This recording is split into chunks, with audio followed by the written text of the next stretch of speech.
Sam, Dean, my people skills are rusty. Hi BookTube, I'm doing a Supernatural week on my channel, linking Supernatural to books, and I'm so glad I found this book tag. The original creator's channel doesn't exist anymore, but I saw it on Roger Reed's channel, so I'll link that video down below. It's a bit dated, but I mean, it's Supernatural. We can always go back and rewatch it a million times like I have, and redo old book takes and all this kind of fun stuff.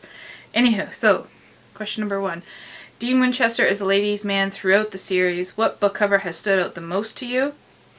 I'm going to go with the book Victory Meet. This is a book of short stories written by Atlantic Canadians. Victory is an iconic store in Fredericton, where I live. I love the old retro signing, and I love this cover. I think it's iconic, it's vintage, it's local, it's a callback to an earlier time, and I think Dean would love that. Plus Dean is a meat lover, and this is a butcher shop, so I think it'd be pretty cool. Question 2 is about Sam Winchester. He is the kind, sweet, studious brother. We can talk about whether he's actually kind and sweet, but anyways, what book on your shelf has the most meaning to you? I was torn between House of Leaves and Brothers Karamazov, but I talk about House of Leaves a lot in other videos in this series. So I'm going to go with Brothers Karamazov, and specifically my edition, which is full of notes and tags and ideas and stuff, just because I really delved into this book and spent a lot of time with it. Like, the binding is holding on there strongly. Yeah, and also because the relationship between the brothers is such a strong feature in this book, and it's such a strong feature in Supernatural. Question 3. John Winchester is the determined but not so great father figure. Which character means well but could have used more character development? So this is a roundabout answer. Let me just get to it, and I'll explain it better that way. Midnight from The Coldest Winter Ever.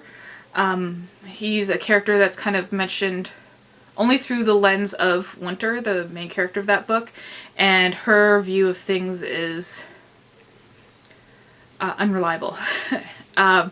So he comes off as this interesting character, but we don't get to know a lot about him, and I really wanted to. And I actually looked it up, and we're lucky because Sister Soldier has written a whole series about Midnight, so I'm looking forward to reading those and getting to know actually more about this character. I guess it's kind of like the Winchesters spin-off from the show. We get to learn more about John and Mary, and luckily we get to know more about Midnight in these books. Question number 4. Mary Winchester is a mother who never got to see her boys grow up. What character is pushed to the side before the reign can begin? It was interesting. I thought about this, and I thought about Adam, I believe his name is, in Brave New World. I'm horrible with names, even though it's like one of my all-time favorite books. I can't remember the name. And Winston, I remember that name, in 1984, because both of them are characters that strive to have some change in the world, in their specific worlds, but they can't. They ultimately fail due to various circumstances. Yeah, so it's interesting that way. I think they can never get their reign to begin. They're not actually going to hopefully reign, but yeah, trying to change but not being able to. 5 is about Castile. He's the angel who doesn't understand human humor. What snarky character has a sense of humor like no other character in that book? I'm going to have to go with the character of Croup, or Croupe, I'm not exactly sure how to pronounce it, from Gardens of the Moon. He's one of my favorite characters. He puts on this appearance of like real foolishness, but he's not really. He refers to himself in the third person. He loves pastries or pies. So maybe he's a bit more like Dean and Cass in that aspect, but he's hiding his true power behind this foolishness. Yeah, I think that's and his sense of humor as well in doing those things is interesting. I really enjoy him as a character. Bobby is always there for the Winchesters when they need him. What character puts everyone else's needs before their own?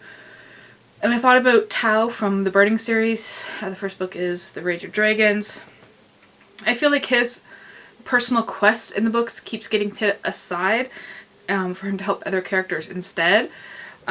Whether that's good or bad, you know, is another story. But I could see Bobby doing that too. That Bobby always kind of went so deep and did so much for all the other characters that it ended up being a detriment to him too. And I can see that happening to Tao as the series goes on, is that he's doing so much for all these other people, but is it hindering him in his own progress in his own development and his own well-being. Okay, number 7. Ruby is backstabbing and manipulative.